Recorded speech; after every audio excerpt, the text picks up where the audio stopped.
On ne peut espérer parvenir à la régénération des masses par quelque changement des structures de la société. Mais on peut voir la vie des personnes changer par la découverte de l'Évangile. On peut voir s'opérer en elles la délivrance. Car l'Évangile peut faire de chacun une nouvelle créature. La bonne nouvelle, c'est le pardon en Jésus-Christ, la nouvelle naissance dans l'esprit, et une vie dans laquelle les relations avec Dieu et avec les autres hommes sont transformées et régénérées.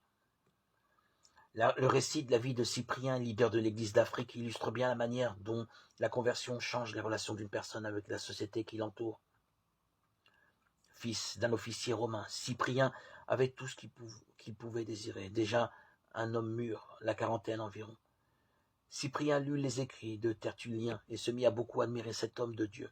De plus, un chrétien du nom de Caecilius vécut chez Cyprien et sa manière de vivre l'impressionna profondément. Cyprien finit par se mettre à l'étude de la Bible.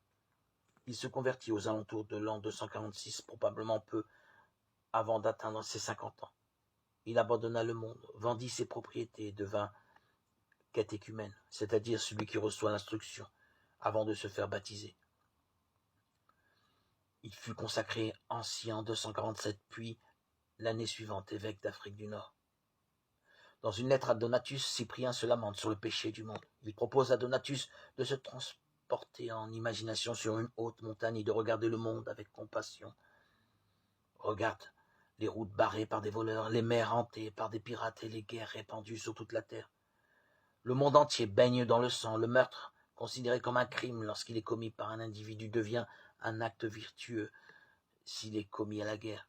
On veut que les méchants actes de guerre ne soient point punis, non parce qu'ils sont sans péché, mais parce qu'ils se font à grande échelle. Et Cyprien continue à se lamenter sur l'horreur des jeux de l'arène, où des hommes se battaient et s'entretuaient pour le plaisir des masses. Ils s'entraînent au meurtre et l'assassinat est leur gloire. Les maux de la société sont tous aussi réels aujourd'hui qu'ils ne l'étaient du temps de Cyprien.